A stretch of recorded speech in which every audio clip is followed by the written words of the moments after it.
You got 5? Okay. My computer's got 5. I want to call the meeting to order. It's 5 o'clock.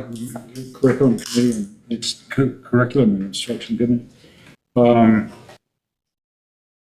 We have some fairly preemptive stuff here, but we also have some things. I'm going to start by saying I was shocked when I got the agenda, since the district report card has generated, certainly within me and people who have talked to me, some real serious and deep concern. I mean, we put a lot of money and a lot of effort into programs that didn't bear any positive results, at all. And if you're going to say, well, it's not as serious as it looks, it looks serious. It looks serious. And there's why wasn't that on the agenda, and why wasn't that on the agenda for this committee meeting? Yeah, It is on the agenda.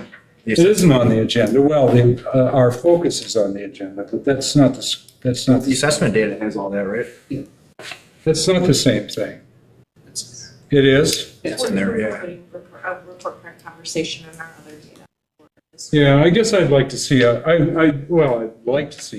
want to see a draft of the agenda before it goes out, because I think there has to be some communication between us, between staff and me, administration and myself, on, Gary, I think there was a meeting scheduled that you might have missed with the directors to go over the agenda.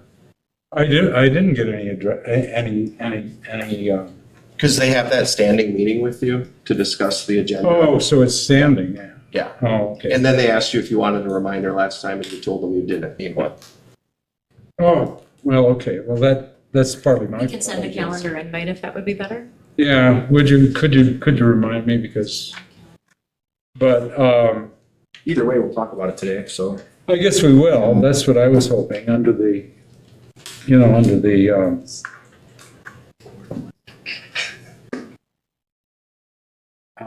district, Yeah, it's or whatever, whatever. Harry, we just looked, you do have a calendar invite? I do have We have one. a standing meeting on Mondays at 12, from 12:30 to 1, and you are on here. Is it like linking to do you have a Google Calendar that it's linking to, or? Oh, God, just send me an email, okay?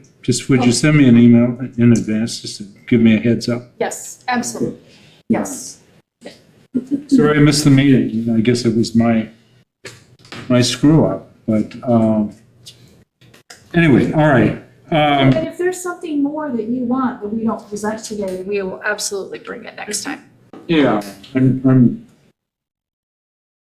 okay, thanks. I mean, maybe I overreacted to that, but it's just a huge concern of this committee. And so anyway, all right. Call the meeting to order. A course proposal on baking and pastry. Is there a motion to approve? Is there a second? I'll second. Is there discussion? Is there intended, do we have enrollment for it? Yep, so we have a significant number of students who are taking the first course of that, so this is an additional opportunity and an advanced elective in the family and consumer arts area, so. Yes, Mr. Do they need tasters at any particular time? Yeah, you get to eat the Open pearl. to guest tasters, yes. I'm just trying to help the Let them know district you are interested. every way. I can let them know you're Thank you. Okay. Let me know tomorrow. Any further discussion? No, I think it's a good. All those in favor of approving Aye. that we recommend to the full board the approval of baking and pastry 2. All those in favor? Aye. Any opposed? How to start travel request, which involves a whole class of 27 students, which, stunned me that is all being paid for by the World Language Department student travel account. Do all departments have stuff like that? So, yes, they all have travel accounts, They but all- some will have, like, for example, this is an annual trip that they've Yeah. taken. So they budget ahead. I know we've for the- approved this before. Yeah, Yeah. so, some departments have, larger amounts in those accounts than others, because of, some of them don't take the field trips that others do. Right. So the world language account, does budget for this particular trip every year. Oh, cool. The Canadian side of me really is impressed that 27 students are taking French 4.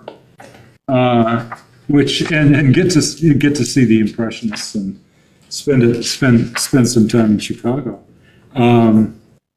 Is there a motion to approve this? I'll make a motion to approve the outstate travel for the Chicago All Art right, Institute. is there a second? Right, any discussion? I just think it's great that the kids Yeah, have me an too. opportunity to learn about different cultures and great. Yeah, especially the French one, yeah. Yeah, that's cool. Okay. All those in favor? Aye. Any opposed? Okay. District mental health update.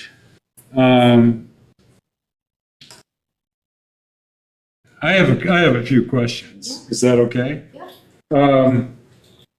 I'm curious and would like to know. You have the statistics that 20% of children aged 3 to 17 are affected by mental, emotional, and behavioral disorder. Do we have any numbers on our own children in our own district? Is the YRBS data mental health? I'm not sure. I mean, where are we kind of on the continuum of this? Do we have 20% of our kids? We would look at our youth risk behavior survey data and we could do that. We do have that? I'm not sure if I'm not, It's self-reported, okay. I'm not sure exactly. So Is it- it's not something that, yeah. I mean, to kind of do an update, I'd like to know whether we're better or we're worse than we've been. Or I know we have some new programs and that we have, counselors, Lakeshore Community Health, which is, really a fine part of our program here. Full-time therapists serving 82 students. So there's a little bit of a number there, but I don't know how, I don't have any idea We don't really either, because how serious the crisis is here, or how many students are really coming out, of the process in better shape. So the tough part with knowing that for sure is because we would only know if the parents and or students are sharing that information with us. Okay. It wouldn't be something that we ask or collect because of HIPAA and other things. It's fully confidential. However, Sure. we will learn about students who are struggling through our counseling center, and our services that we have in our schools, as well as sometimes our school nurses get information or medication things that they become aware of. But I don't know that even if we did count those students, it would be an accurate picture of the totality of it. Yeah. Because it's really not something that we collect. Yeah, okay. It can be hard to gather that data as well. I mean, if students haven't been diagnosed with a disorder, they could report having depressive symptoms or feeling anxious in lieu of actually having a diagnosis. But what we're seeing, the trends nationwide, since Yeah, after exactly, COVID, their incidents of mental illness and suicidal thoughts and attempts have gone up nationwide. Yeah, exactly. Do teachers of course are pretty observant. Do teachers get to refer students to counseling? Yeah, so they would absolutely reach out to counselors and say, hey, I've noticed a change of pattern with this student. They're typically very bubbly, they're very interactive with their peers, and now they keep to themselves. I'm worried about them. maybe their hygiene doesn't look like it typically does. And then they would reach out to the counselors, and the counselors would then take the opportunity to bring them in and touch base to say, hey, what's going on? How can we support you? And then like if they're finding that the students are reporting potentially some depressive symptoms or increase in anxiety, maybe some suicidal feelings, we always want to communicate that with the parents so they're in the know that the student is struggling. And then we can refer if there's openings with the school-based mental health programs. If they're open to it, it has to be a voluntary process. It goes through insurance and all of those avenues. So we can provide that. If not, and the parent's okay with the counselor checking in with the students weekly or bi-weekly, that's always an option. That's really good. Let me just say anecdotal for a minute. You know, I can't tell you how appreciative I am of this program and what we're taking on. My daughter, in the 5th grade, I had a Catholic mother-in-law, so the kids had to go to St. Andrews. And I got a call, well, my wife and I got a call one day and said, we want you to come here and we have to talk to you about something. And the counselor at St. Andrews said, oh, your daughter is pretty depressive. And we want you to withdraw her from the school because we're not going to take care of this. So, you know, as enraged as they sometimes become, I said, fine, I'm glad to get that information. Both my kids were pulled out of the Catholic schools. It gave me a good excuse to deal with a mother-in-law, among other things, but they went to Monroe and things happened that were very, very helpful, and we got Emily into counseling, and she's grown up to be a pretty productive person. So I just don't want to see this sort of thing neglected. I mean, And with our school-based mental health, I mean, that program has really grown tremendously in the last 2 years. We've essentially gone from having therapists in 3 buildings, and this year we've expanded to all 10. So we're doing our best, and honestly, at a lot of schools, we're already at our maximum capacity because there's only so many sessions that the therapists can have in a day. The partnership with Lakeshore is really great. They keep taking on interns, hiring more staff, so we're hoping That's that we really can good. continue to grow that as the needs grow. you know, I was at your session at the public library months and months ago. You know, happy to see that we were. Yeah, Ramona Lakeshore has- was there. Romana has done an outstanding job of growing those community Tony, programs. you had a question. Yeah, thank you for sharing this with us, guys. I'm curious, you know, do we track, I know you said we don't track some of the disorders and everything, but like have we ever had as a district any students that have committed suicide or attempts that we know of? Attempts, yes. I mean, some of that crisis response that's listed with our school counselors, there are times where they will identify students who are actively suicidal and are in immediate danger to themselves. And typically in those circumstances, we bring in our school resource officers who can determine whether or not a student needs to either go voluntarily or involuntarily inpatient to make sure that they are safe. So that we definitely see that. And as young as elementary school. So we see that elementary, middle, and high school, unfortunately. So then, have we had students that have actually followed through with that? We have had a few. We have, when I was at Lincoln in the latter part of 2010s, there was a student who passed away due to suicide. Very tragic. It was very tragic. Very hard.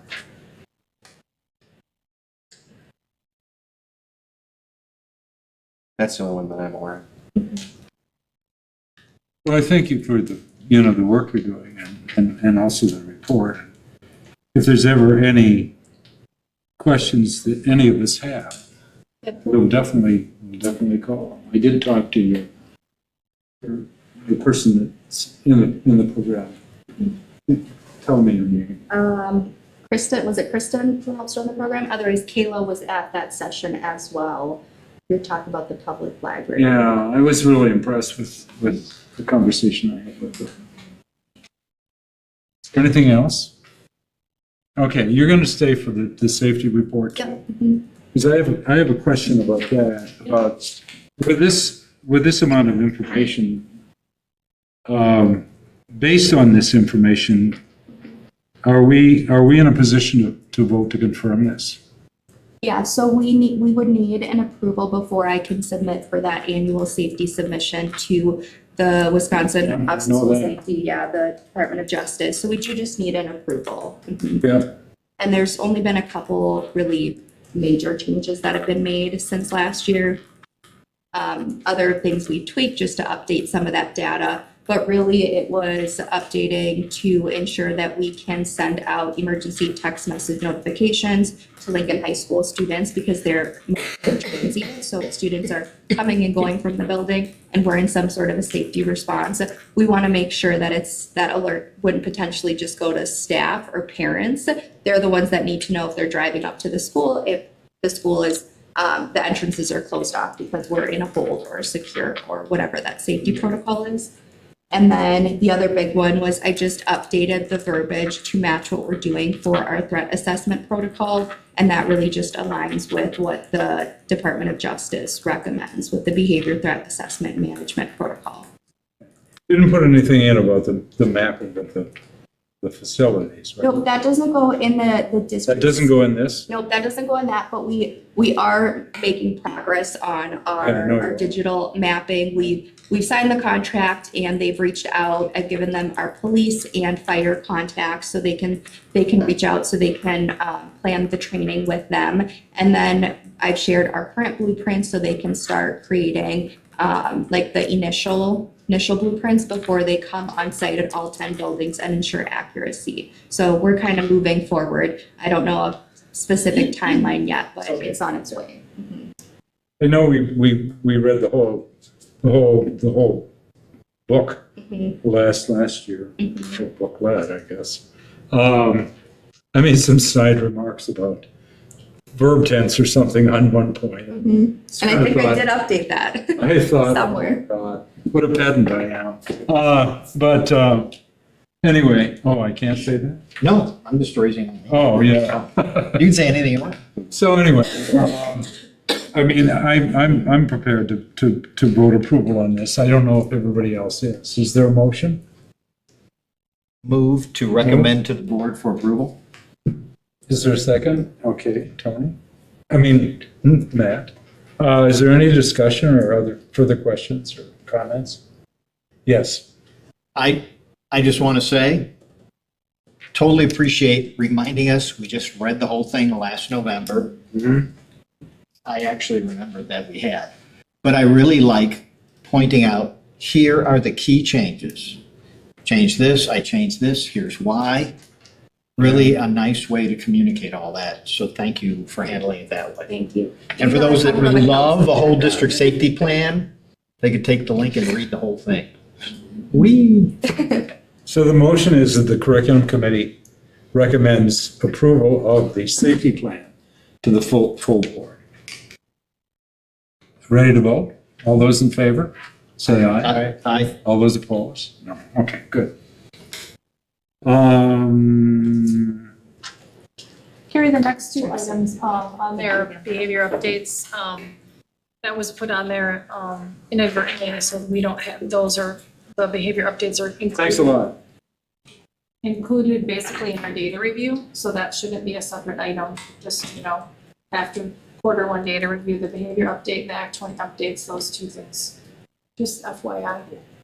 They're included in this. Included in this? Yes. They're included in this, you mean? Oh, yeah.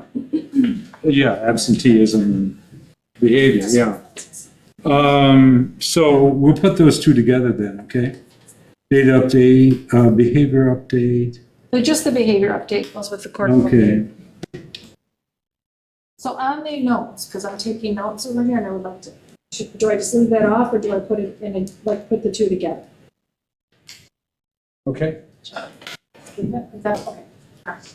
I don't want you to- So we're done. All right. I know you guys have had time to look this over. It's very lengthy.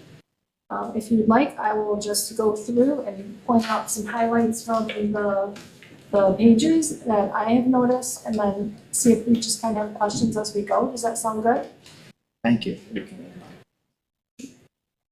Fastbridge reading data, increase of 9% from last fall to this fall, so the beginning up to now. We do know that that very first assessment that we took at the beginning of last year, first time around for kids, we are excited to see that increase.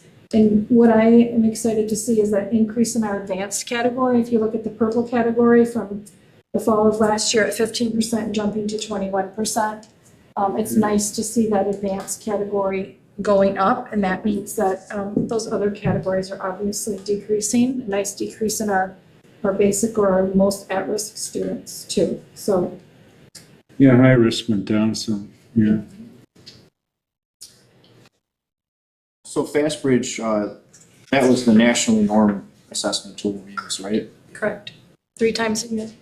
So when it's nationally normed, I'm just gonna explain what I think when I hear that, and let me know if I'm off base here, but that to me tells me that it looks at like schools across the country or students across the country and compares how our kids are doing relative to them. Is that fair? Yes. Okay. So a nationally normed assessment tool showed that our district gained 9% in reading proficiency last year. Is that right? Well, this data is saying that comparing last fall to this fall, our students increased, but they're being compared to the nation overall. Like do you know what I'm saying? Like we're looking at that comparison from where our kids were last fall to this fall. I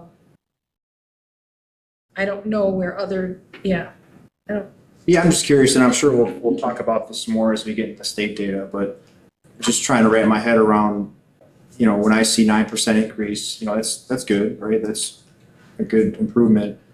And I just wanted to make sure I was understanding it right, because the way that I would interpret that would be that, hey, we're 9% ahead of where we were last year, and maybe it's not proficiency levels, maybe it's some other, well, it says proficiency, right? So it does, yep. So that's a pretty significant gain, wouldn't you say? I would say that, yes. I'd like to qualify that, so. I mean, we're behind the state average by seven. Well, we're not at the state data yet. This is just the fast. I know, but, I'm not having happy dreams yet. We'll get to the state data. I mean, I want to talk about that too. I was just making a point that if you were to look at nationally normed data, right, which I would argue is probably more meaningful than just state data. Yeah, we spent what? $2 million on the program last year. And we didn't, and around the rest of the state, maybe without even, a major intervention, apparently kids in the other school districts did better on average than we did, even with all the money we spent. I guess I don't understand why we're so in the hole on this stuff, and why 9% didn't move the needle at all on the state stuff. Well, we'll get to the state stuff because I have some questions on that too. But, and while we're on the topic of the money, you keep bringing up the 2 million or whatever it was.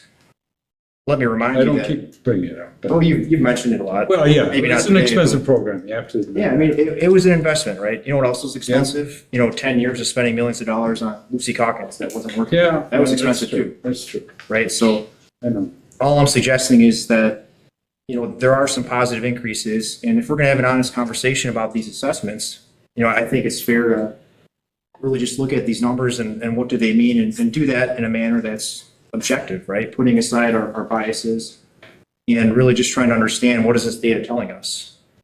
And for me personally, if I'm looking at nationally normed data, in my experience with the DPI, not to say that, national, is this the government data source or this is like a private group, right? Fastbridge is its Right. own entity. So I would put probably more stock in that over government and like DPI. That's just me personally. though. Depends on where you get your money, I guess. If I could, one of the things I always think about when I look at Fastbridge is Fastbridge is K-12. We are looking at K-12 data here for reading. And so you can't necessarily compare, it's not apples to oranges when you look at the state data, because the state data doesn't have our high school reading scores in it, because they don't, the forward exam doesn't cover that.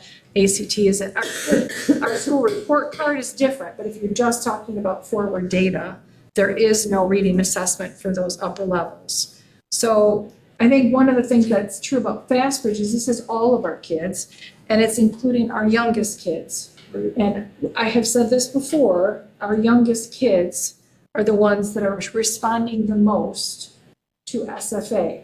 Yep. Our new reading curriculum, our youngest kids. I don't think we're seeing that in our upper elementary grades of 3-5. I think we're seeing that, and that's why I feel like our school report card is from 3, 4, and 5. We didn't see as much growth because those littles aren't in there. And so I do feel like that's something. I share your concern, absolutely. I'm not throwing like a big Yeah, bonfire we're party. fifth from the bottom. In What? school, we're fifth from the bottom. And, and I remember Tony's campaign about it. There was this discussion about how he was interpreting the numbers. And he was saying, well, we're in the bottom 10%. And there was some argument about that at the time, but God, we're certainly in the bottom 10%. Well, yeah, back then, looking at the accountability scores, but you know what else was true back then was that we weren't taking into account McKinley numbers in our data. And now when I Well, look at that's the true. McKinley numbers, they're at the bottom of the barrel. They're not So good. Yeah, they're I'm not. just saying, there's been a lot of things that have changed, and that was part of what I was going to get to as we got to the state discussion was, these people keep moving the goalposts, and then they're changing the metrics, and I don't know if there's a really good way for us to meaningfully compare today versus 3 years ago, other than, I correct me think if I'm there wrong, is. directors and me, but like, We're still in the the bottom. the best way to approach this is to have multiple data points and use that to give us the best estimate on where we're at. You're saying, I'm not exactly equivalent, but you're saying, oh gee, the glass is half full, and I'm saying the glass is half empty. Well, I'm saying So the it's, goalposts have moved, and which makes it really hard if you want to talk about something I said 3 years ago. I would love to see like, hey, let's measure it the same way, right? Instead of changing like the measuring tool like to something totally different. It's really hard to kind of, I would never run a business that way. That would be foolish because you'd have no idea how effective the things you were doing are. Yeah. So why should that be any different for education if you keep changing the way you're measuring things? Like year over year, like all the data you had from 3 years ago is really not going to help you too much, right? So you got to kind of figure out how to. I think there are a lot of challenges with our data sources. There's, I think if I was going to put my money on one of them right now, it would probably be Fastbridge, but I wouldn't even put money on Fastbridge till we've seen another year of it because we acknowledge that we did not have good test participation in our Fastbridge assessment. This assessment data that we're presenting to you today does not have good test participation. And we're going to talk more about that and our the awareness of that and what we're going to do about that. So even this data isn't quite what we want it to be. It's not complete, so to speak. And so, that's the challenge with data. There's always like a little something about it that's hard with kids. They're kids. And this is snapshot data, right? So these are points in time throughout the year. So, the best thing that we can do is look at this for what it is. It's giving us information. Our best assessment practices or opportunities to really determine whether kids are growing our own internal ongoing assessment practices that are happening continually throughout the year. So like Heidi said, Fastbridge gives us a chance to say, is what we're doing working? Do we need to change some instructional practices up? But because these are snapshots and, the cohorts of students change from year to year as well, we need to look at it for what it's worth, look at it honestly, and then we need to determine what it is we're gonna do to make improvements, because are these numbers where we want them to be? Absolutely not. But that just lets us know right now, looking at these snapshots of information, we need to use this information to continue to move the dial forward, continue to improve our instruction practice. But the data's the easy part. The data's the easy part. I want to know why Monroe only increased by 1%. Do we have any explanations for Well, this? You know, what's interesting about Monroe, if I could just, well, one of the most obvious things to say would be they were without a principal last year. They were without leadership. And what that can impact is even test participation. You know, teachers and getting your teachers rallied to make sure everybody takes the fast bridge, to make sure that the forward assessment process is it's a significant impact on a school, and there wasn't a principal leading that last year. So I think that's something to think about. Another thing, The counselor turned over there. and also there wasn't, That was supposed to right, be you didn't have a integrally involved in the counselor. SFA process. Right, so I think there was a real lack of stability there. And then if you look ahead really quickly to, wow, where did I go? Where's it? So one of the things with, Monroe that's actually a I'm sorry. celebration. I just want to interrupt.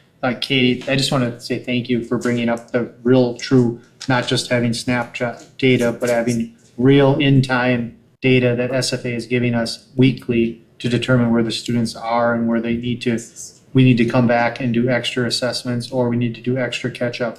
And that's what we've been yearning for a long time, is to be able to have in-game data of assessments, of understanding where the students are achieving and they got it and they can move on, or if we're just waiting for these forward exams that are only just snapshots.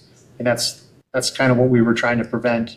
So thank you for bringing up that, Katie. And I just want to reiterate that that's what the whole goal of this program was, to be able to have in-time, in-game data so we could analyze it, make corrections, and have the ultimate, having the student become more successful every single week, not just wait for exams like this one.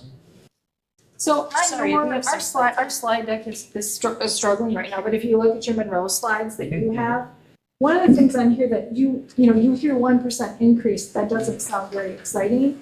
But they had, if you look at their fall data and you look at they had a big increase in the amount of advanced students.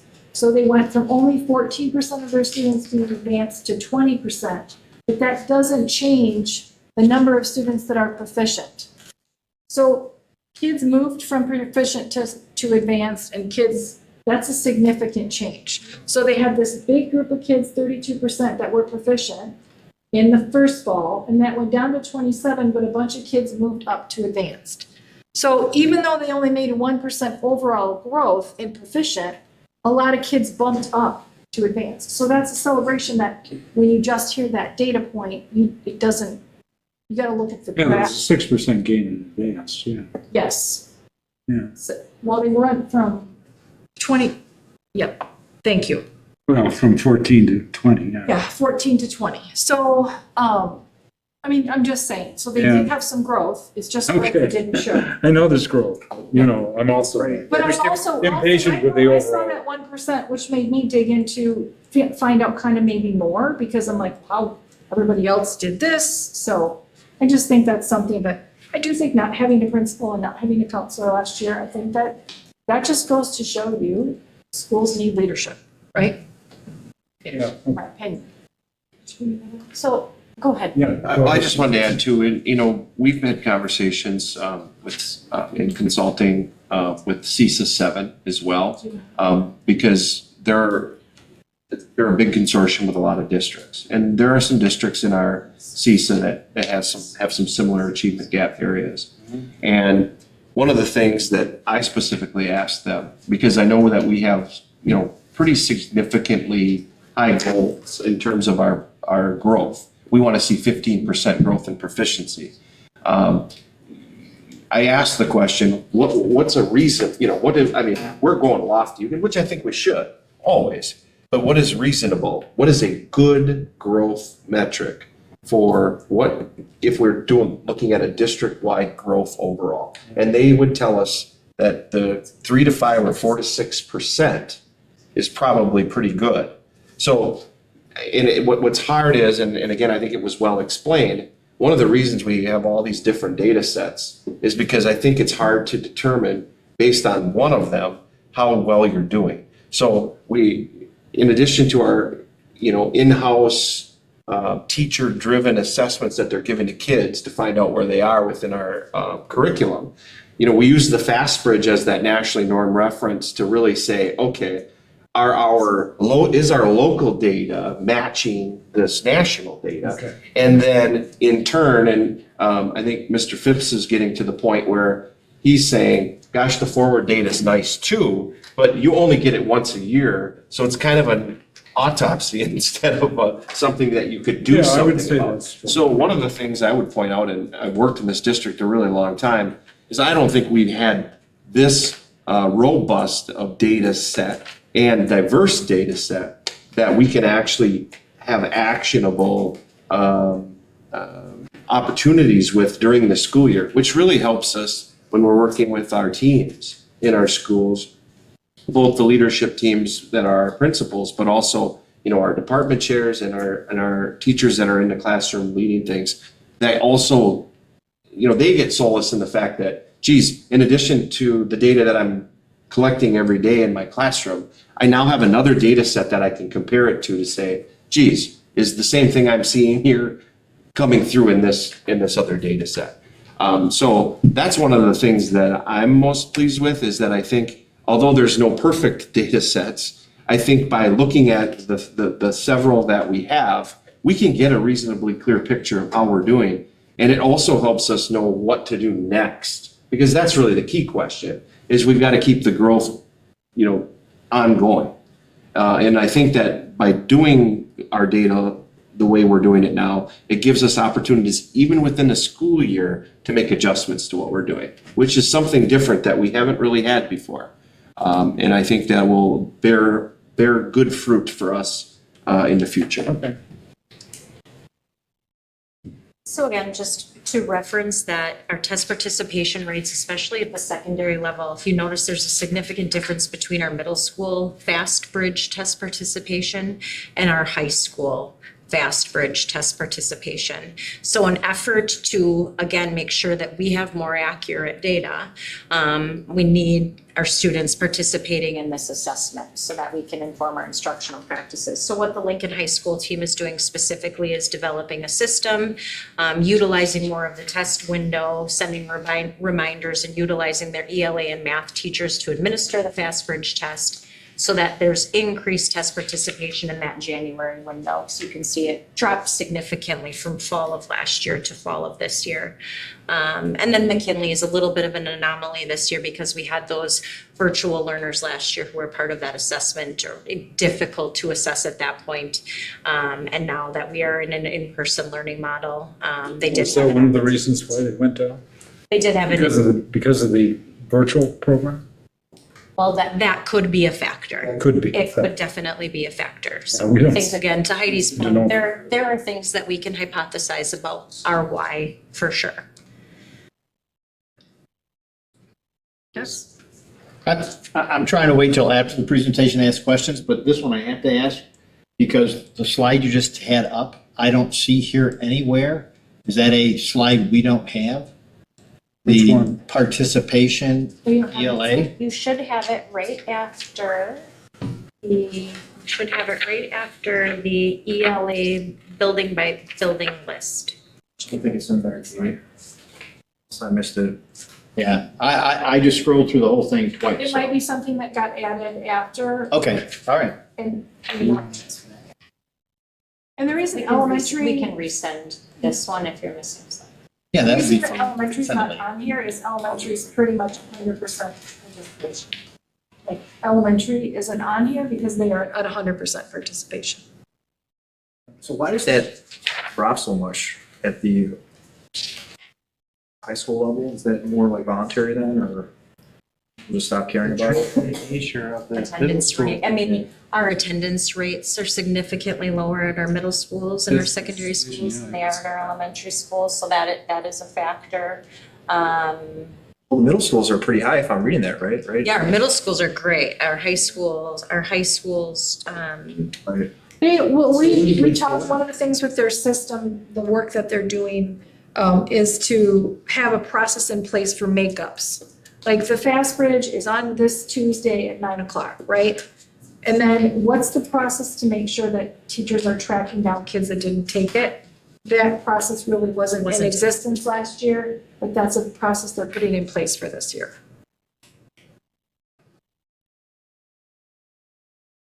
We're going to.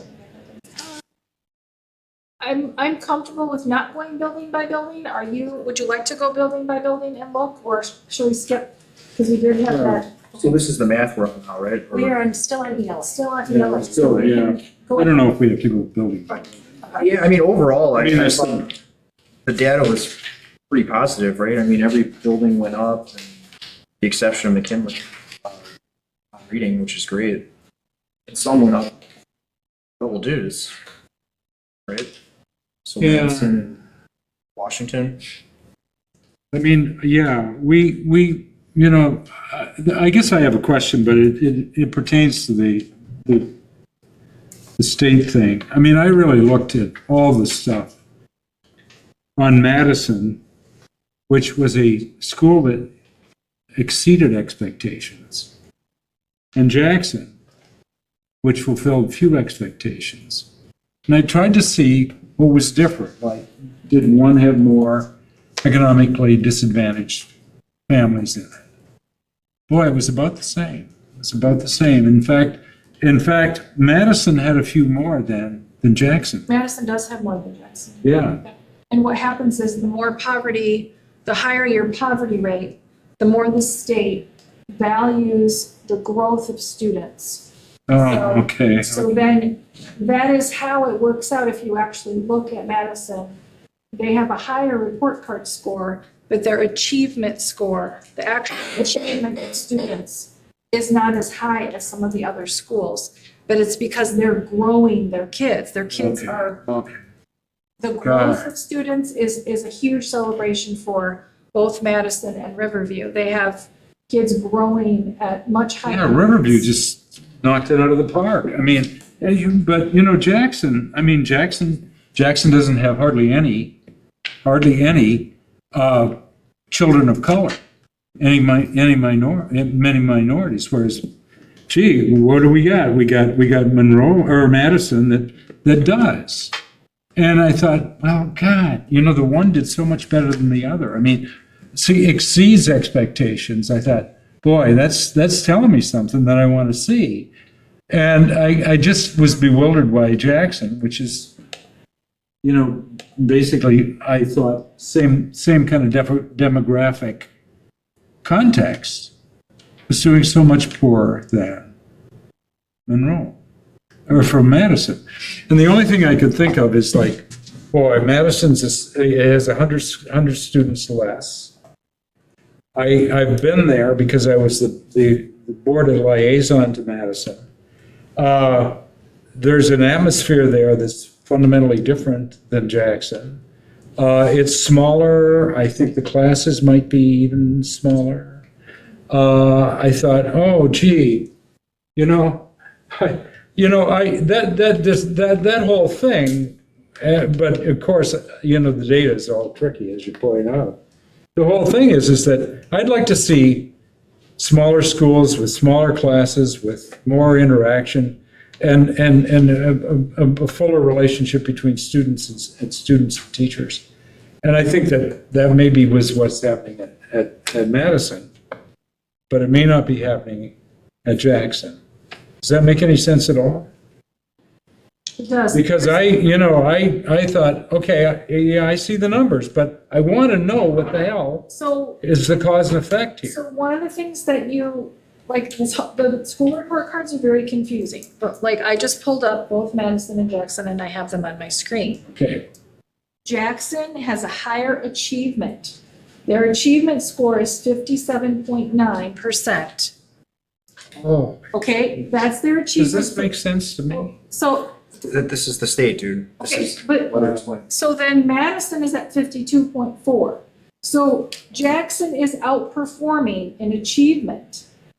But Madison is. Holy But wow, Madison that's is how they measure this, huh? Madison is outperforming in growing their kids. That means that kids are moving faster. they're moving lower. Well, I'm glad they are. So, but- right, but I'm just saying, so the school report card is confusing. So even though, like I said, Madison got a higher score, their Right, achievement is not higher than. exceeds other expectations, schools. yeah. So if you look Correct. at the little pie chart in the bottom left-hand corner up here, every building, including our whole district report card, has that same pie chart. The top two boxes are divided out based on achievement and growth. So like Heidi was saying, that smaller quadrant for our district report card is our 10% of the weight of our report card is based on achievement. Whereas 39% of the weight of our report card is based on students growing. And then those bottom two quartiles are always the same. They're both weighted at 25%. So depending on the socioeconomic makeup of each building or school district, depends on that, determines that top two sections of the pie chart, if that makes sense. I was actually just gonna ask you a quick follow-up on that. So that pie chart and those percentages, is that reflective of each building in our district, or would that vary by building based on the demographics of Significantly it? That will varies. vary by each building. So each building has its own unique pie chart. Yeah. What is, each building has its own weighted scale of up to 50%. Right, Because so the the, top half, I'm just trying to articulate it to people that understand this. yeah, Which I'm trying to say everybody can understand it, but I'm saying that's how they're weighted. That's all I'm trying I to say. could stay there for a minute if we have Yeah. questions. yeah, and so that they have and so that hasn't really changed, right? Because it's been like that for a while, right? Yes. Yeah, and I always thought Been that there was for- kind of unusual, but that's just the way they do it. They try to adjust scores and. in Their some- ultimate goal Yeah. is to measure us closing the achievement gap. Yeah. That's what this is about. The fact that we have a gap between some of our kids and some of our other kids, and we want to close that gap so that we aren't leaving all these kids behind. So I have a few other questions, and thank you again for putting this together. It's really helpful. And I know I've brought up McKinley a few times, and I don't mean to make it seem like I'm picking on McKinley, but you know, up until recently, like this board had no control over what they did there from a curriculum perspective, and just this is the first year that McKinley has been included in the district-wide numbers. So I'm just curious, is it possible to see the data backing out McKinley, or is that something we don't have the Data. Remove McKinley's data. I just want to back, is there a way to back that out? Oh, So I we can see, at least okay. see like how that might impact our district numbers. We certainly could, if you wanted to see like Fast Bridge without, I could provide that for you. I'd be curious on the state data too. I don't know if that's. Yeah, there's that no way one. to do You that. can't do that. Yeah, that's beyond me. Our own That's internal, we just could. number crunching. They don't even know what they're doing. We don't know how to do that. Yeah, I'm just curious. And the other question I had, and I know we've had some discussion on this in recent meetings, you know, specifically looking at the ELL population in our district and how that's increased the last several years. You know, I would have to think that having students that don't speak English as a primary language and increasing the amount of students that are in that category would probably make it more challenging to improve our ELA numbers and reading proficiency numbers. So I would love to see data showing the last, 5 years, if we have it. I'm sure it probably wouldn't be that difficult, Oh, yeah. but just even the last decade, I'd like to see, what's that percentage look like historically? And has it been steady over time? I know at least in the last couple of years it's increased, but I don't know what that looks like relative to what it's been. I looked at the Milwaukee school system in terms of language, of ethnicity, and economic disadvantage, and compared. And the Milwaukee schools did the system. Yeah. Well, they had some real dud schools. Did significantly better than we did. So we're behind Milwaukee as a school district in terms of the state score. And I didn't see, there's a large number of Hispanics living in Racine. I looked at that. And their scores were not a lot better than ours. But they did better than we did. And I don't know how many people we don't have who are native English speakers. How many people we have as students who are not native English speakers. Nor do I know that about Racine, but I know they had a bigger immigrant, basically an immigrant minority population in the body of their. Yeah, and I'm just trying to understand variables, especially what I would consider to be major variables that could impact our ability to see the growth that we had anticipated. Right. I mean, the one thing that could is we could get richer people living here. I mean, you look at the affluent school districts in the state. We're all, I don't buy that either. I oh, mean, come on. you You don't buy well, that. I just don't buy the idea that you have to be rich or affluent to be intelligent. Oh, I mean, you there's don't, well, there's plenty of I people didn't that, say that. well, that's what you implied. I mean, unless I completely missed what you were There's a saying. different demography there. Yeah. There's a great deal more advantage. Well, I think the There's a message bigger that, commitment to education by the people who live in those areas, at least, for their own children. well, the message we should be sending our children is not like, hey, if you come from means that I'm not if you're not sending- wealthy, like you We're can't not make, sending them that message. We're not sending that message. you might be. I'm just saying, come on, I do have our EL data just back to 2021. So our number of EL students that we had in district in 2021 was 544, and now it's 610. It's not a significant increase, but it's just a gradual increase that we're experiencing over time. Yeah. I can go back a few more years, but it's something that I'm keeping track of due to staffing and just different needs that we have. But it is, About 10%.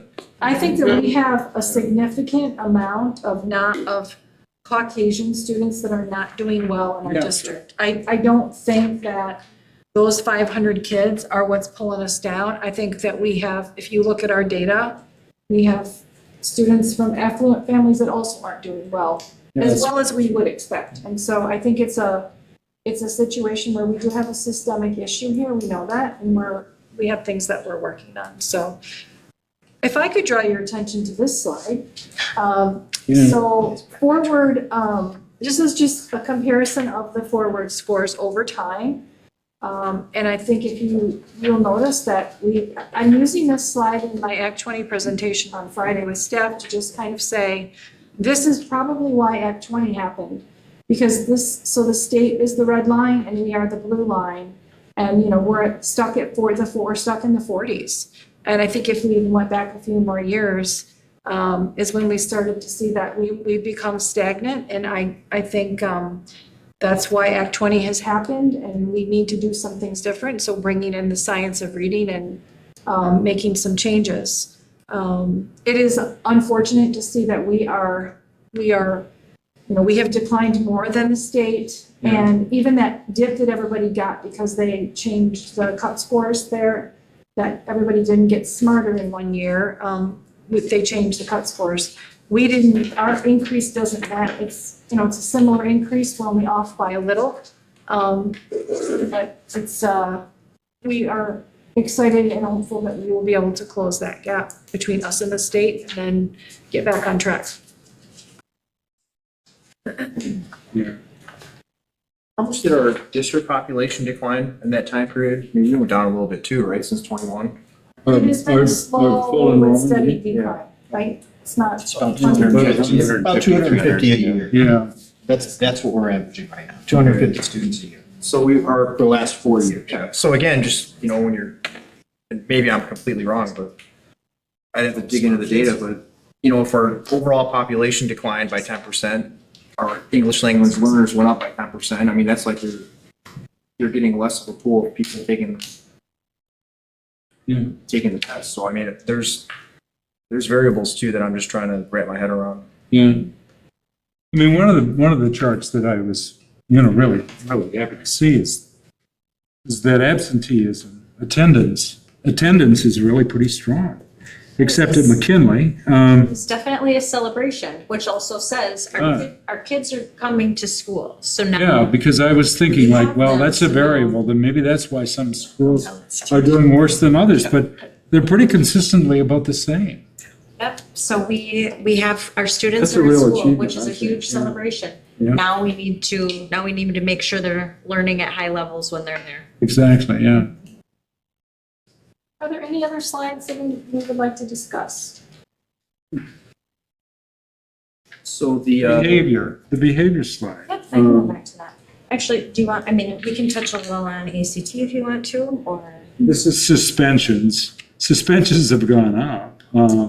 so this is looking at which- green is out of school suspensions in fall of Right. last year versus out of school suspensions this fall. Yeah. And then the blue box is in school suspensions. Is, So let me ask you that, is behavior getting worse or is enforcement getting more stringent? I think we have some systems in place Okay. that we're addressing unsafe behaviors in a more consistent way. Yeah. I think what we know about exclusionary out-of-school suspensions and disciplinary action is that when students are not in school, they are not having access to instruction or having the ability to learn. So a focus or a goal of ours would be that in the event that students are engaging in disruptive or unsafe behavior and they need to be removed from their classroom, that we look to having improved systems of in-school opportunities for a different setting, opportunity to reset, maybe put a strategy in place so they can get back to the classroom. So we do not have as many exclusionary out-of-school disciplinary issues as we have had. Let me ask you about there's got to be a gender difference. I mean, I would assume more Yep. male students are being suspended than females. Are more minority students being suspended? than Yes. females? Disproportionately. Disproportionate, Yes. okay. So if you look at the next slide or page in your handout, this gives our top 3 incidents of behavioral events.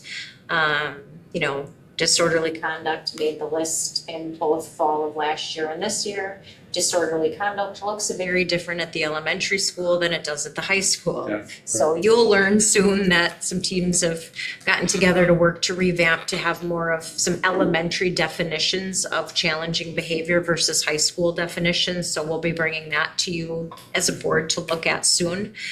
Insubordination also Right. kind of subjective, right? And it looks different at an elementary school than it does at a high school. And then, instigating a disruption. Again, that tends to be disruptive classroom behavior. But we did some work to define what those look like, so they're a little less elusive as to what some of those descriptors are. Drug-related, I can tell you, is certainly a secondary high school issue, mostly. But made the top 3 last fall, not on the top 3 this fall, which shows that some teams have really put some things in place. Like, for example, that was a very frequent behavioral incident at the McKinley Academy in the past years. They're drug-related incidents. Okay, yeah. Those incidents are almost at 0 this year Oh, because they have put they've got some vape detectors and things in the bathrooms. They Wow. have systems in place. They've kind of cracked down, done some proactive teaching. So that's a celebration for that building. The important thing to look at is we have a number of suspensions, right? We have a number of these big incidents. But it's important to note that only 4.10% of our students' population are engaging in these behaviors. So where some. say the percent again. 4.10% of our student population has engaged in these significant behavioral incidents.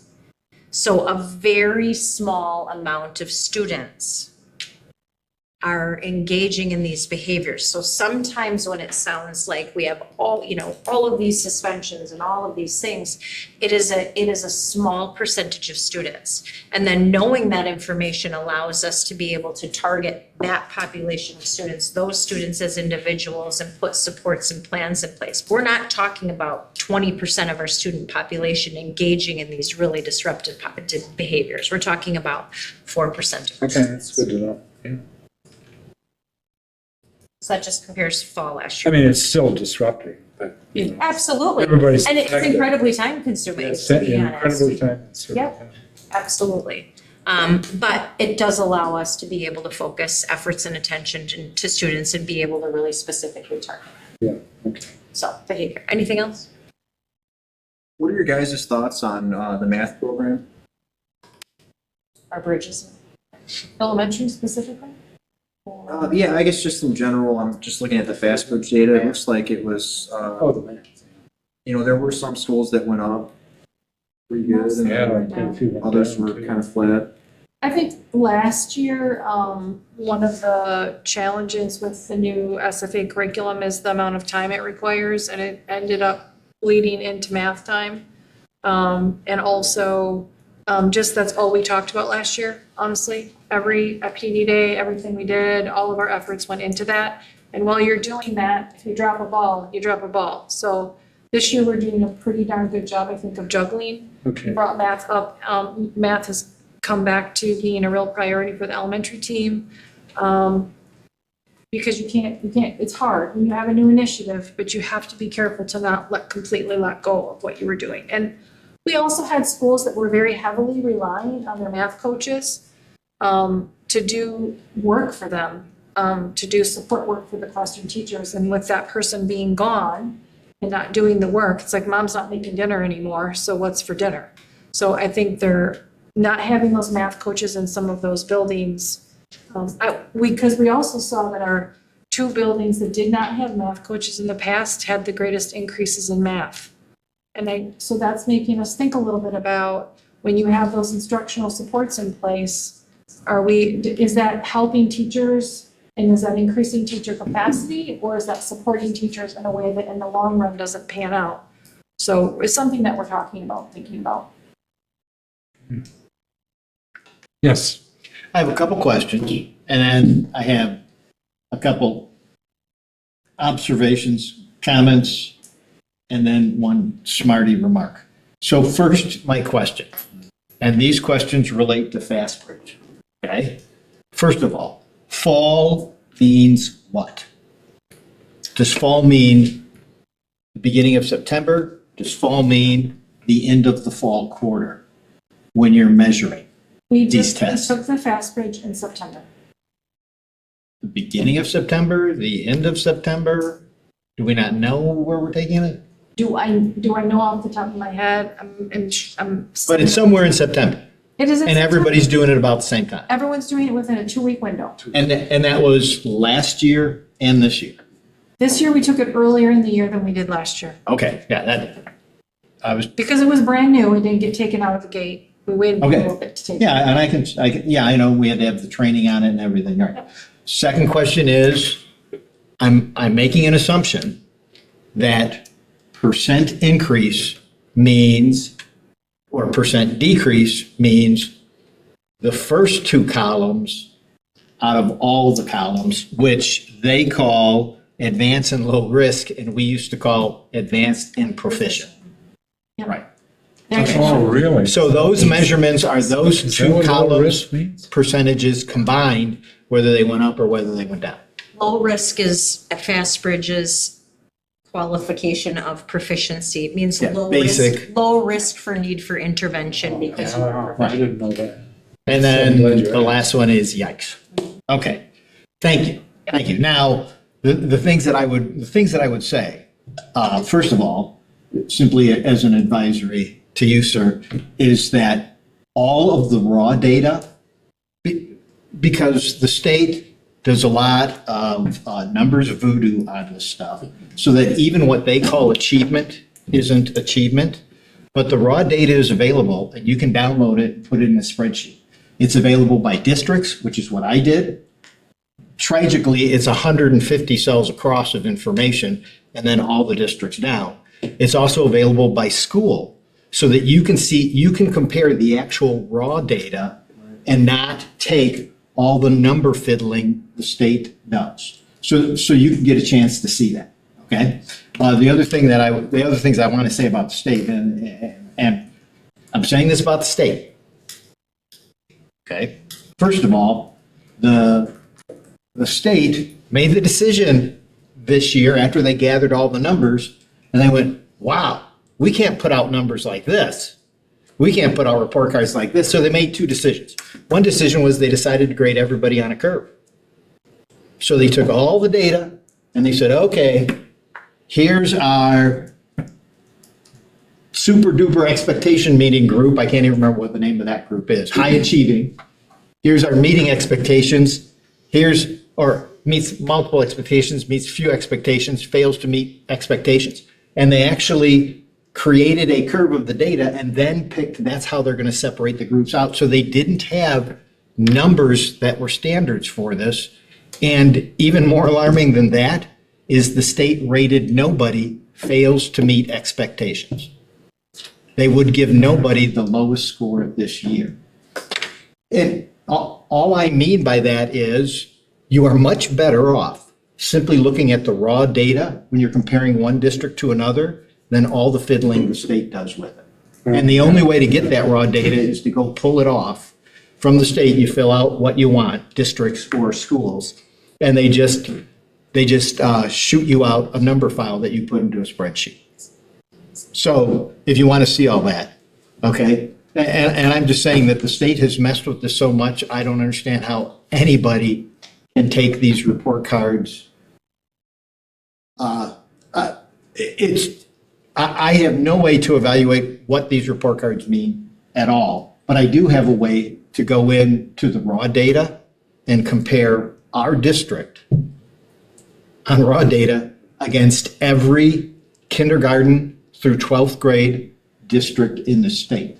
And I can do that quite handily, and they let you know which cells are the raw data and which cells are the adjusted data for growth and which cells are the adjusted data for the target group and what's adjusted for on track to graduation. So you can find all that, but the state doesn't make it easy. It's there, it's just not easy. Yep. That's all.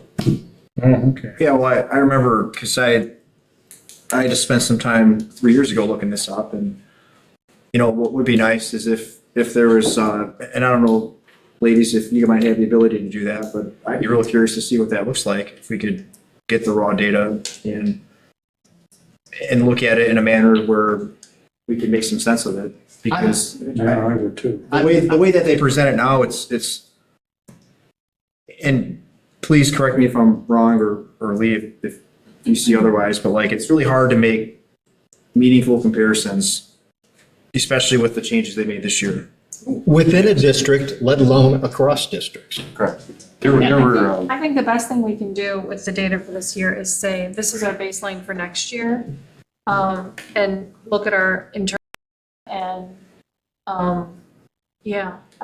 Mr. Vestelic, what I will do is I will make a copy of the spreadsheet that I put it all in, and I'll share it with the rest of the board. And the reason I'll do a copy and let you share it is because you don't need to see the ways I manipulate it. You want to manipulate it your own way. So rather than every time you go into it, you go, well, I don't know, this isn't what I saw last time because I've been messing around with it, rather than confuse you all. But I'll just create a copy of this and send it out to everybody. Yeah, you keep sending it to me and I keep not getting it. Okay. You know, Well, this will I get it can't to print everybody. off. I mean, I get a series of totally green pages with Oh. nothing on. Sorry. I like green, but I only did one row. So if you could just Sure, I'll get that. to print it everybody. off, Yeah, happy to do that. Xerox a couple copies. Tony, are you I'd like to asking see 'em. for, Any district comparisons? Do you want to see where we line up with other districts? Is that? I would be curious to see how we Yeah, I would compare like with to all see the that, yeah. districts around here, comparable districts. Okay. And if we could Yeah, do when I it saw that without we were- the filter the state gives us, which is, you know, there's just so much fluff in here, right? When I when I hear they look at buildings and then they rate them differently based off. I call it. We can give you a little. Yeah. You do also have to remember that the thing that they manipulated was the score. It did not manipulate the other data. So the achievement data is the achievement data. So how that achievement number isn't any different, it's just the score that we got that they manipulated. So, Because of the different percentages. Right. Yeah, we can do a little digging if you'll give us. So, but when the public sees this in the newspaper, it's like, they're not aware of all that, any of that. right, it And it's was just in the, like, it was what in the the fine hell is print. going on? And that's the reaction I get, not every day, but frequently.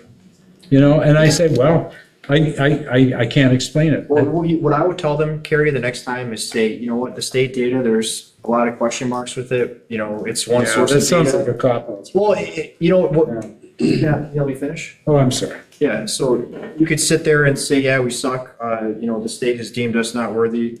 Like, why are we doing this? Like, I don't know, but, or you could say, hey, you know what, the state doesn't have their stuff together all the time. And, Oh, I which can is, say that. I would argue that you can make a really strong case for that, right? When you look at just how incompetent they are.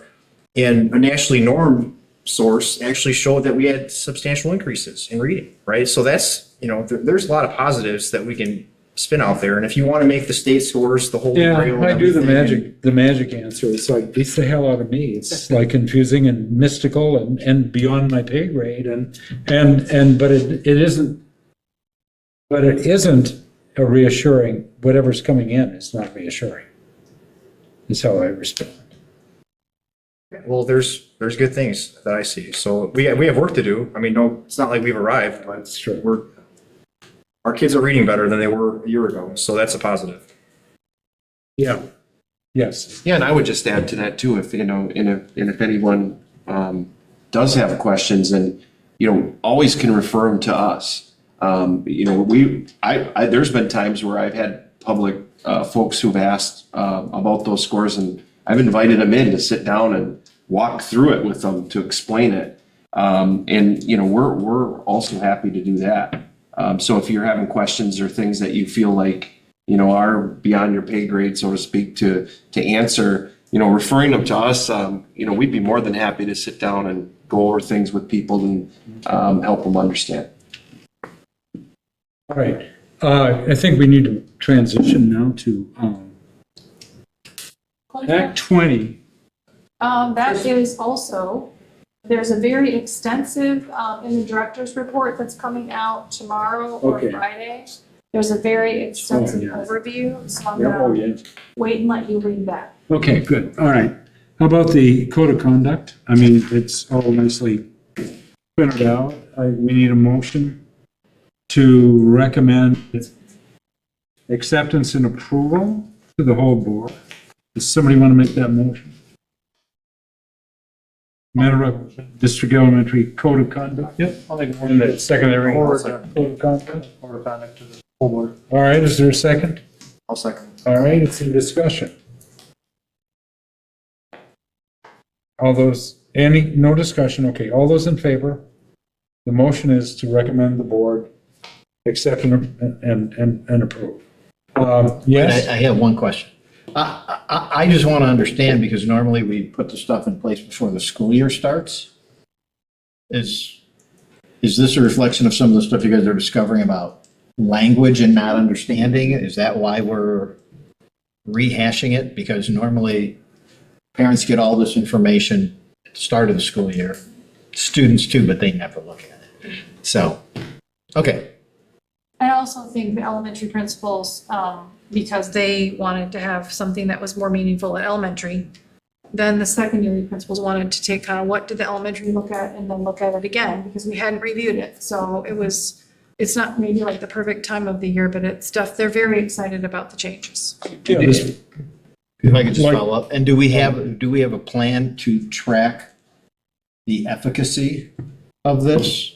Because we've had behavior plans and codes of conducts before that some people enforce and some people ignore. I think that with our in-school, our suspension rate and things like that, regular conversations that we're having, the The thing is now they do have a code of conduct that works at elementary. There were some confusions last year with staff that were, perhaps maybe I'm a kindergarten teacher who's frustrated that code of conduct says if a child hits another child, they get suspended, but it's kindergartner.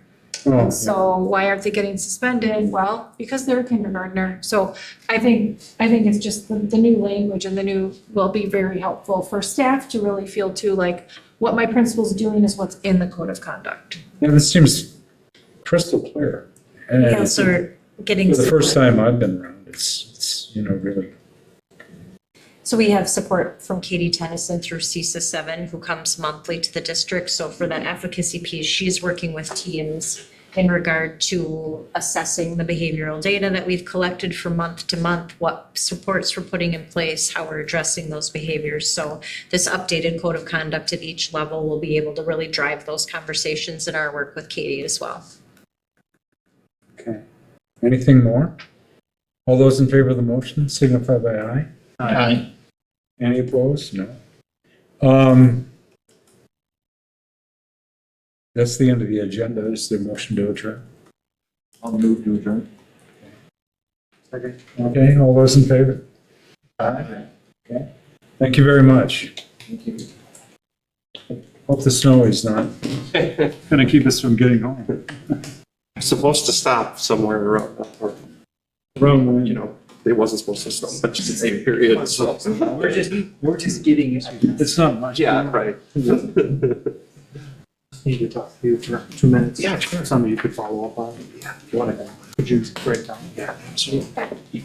It's a good took it in because it didn't look at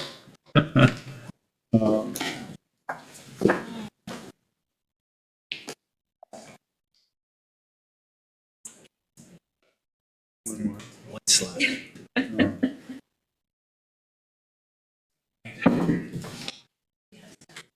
We'll get there.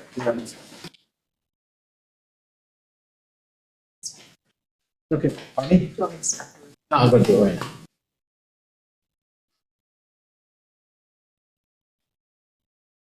Before I say something untoward, it gets recorded. Like that.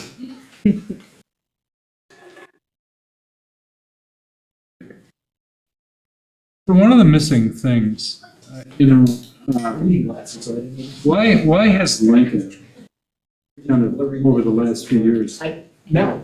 And it must have been at one point, it was a high school that fulfilled some expectations. Does anybody know what the chemistry